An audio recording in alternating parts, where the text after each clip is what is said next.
প্রযুক্তি নির্ভর ডিসপ্লেইং ইউনিটকে সাধারণ মানুষ নির্ভুল বলেই বিশ্বাস করেন। ডিজিটাল মিটারে সবকিছু স্বাভাবিক দেখালেও বাস্তবে উল্টো। আধুনিক প্রযুক্তিকে নিখুঁত প্রতারণার অস্ত্র হিসেবে ব্যবহার করছে ফিলিং স্টেশনগুলো।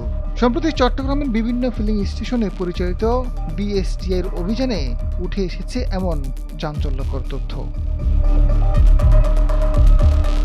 সাধারণত গাড়ির ফুয়েল ট্যাঙ্ক ভরতে অর্ডার করার পর ফিলিং স্টেশনে ডিজিটাল ডিসপ্লেতে গ্রাহকরা দেখছেন মিটারে 5 লিটার, 10 লিটার কিংবা নির্দিষ্ট পরিমাণ জ্বালানি সরবরাহ করা হচ্ছে। টাকার হিসাব ঠিক ধরে নেওয়া হলেও কম তেল পাচ্ছেন গ্রাহকরা।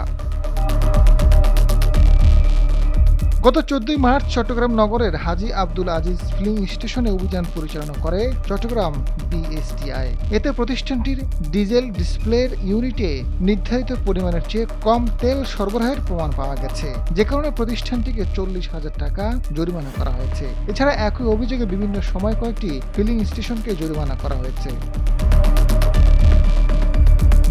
কিভাবে হচ্ছে এই ডিজিটাল কারচুপি? বিএসটি ও সংশ্লিষ্ট কর্মকর্তারা জানান, আধুনিক displaying unit sensor, pulse generator, control circuit ও সফটওয়্যারের সমন্বয়ে কাজ করে।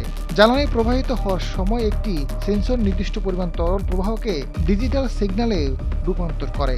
সেই সিগন্যাল হিসেব করে ডিসপ্লেতে দেখানো হয় কত লিটার তেল দেওয়া হয়েছে।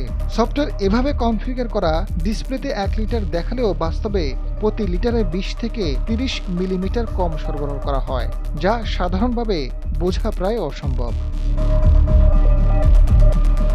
বিএসটির চট্টগ্রাম বিভাগীয় কার্যালয়ের পরিদর্শক বুলবুল আহমেদ জানান, সম্প্রতি অভিযানের বেশিরভাগ ক্ষেত্রে বিএসটির দেওয়া নিরাপত্তা সিল ঠিক পাওয়া যায়, তবে তারা সফটওয়্যারের সেটিংয়ের ক্ষেত্রে জালিয়াতি করে।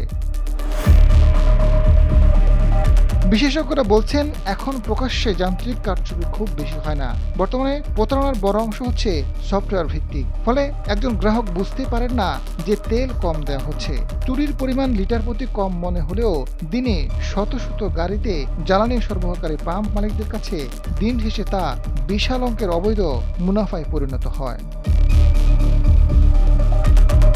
আজাদ ফারুক, সময়ের আলো।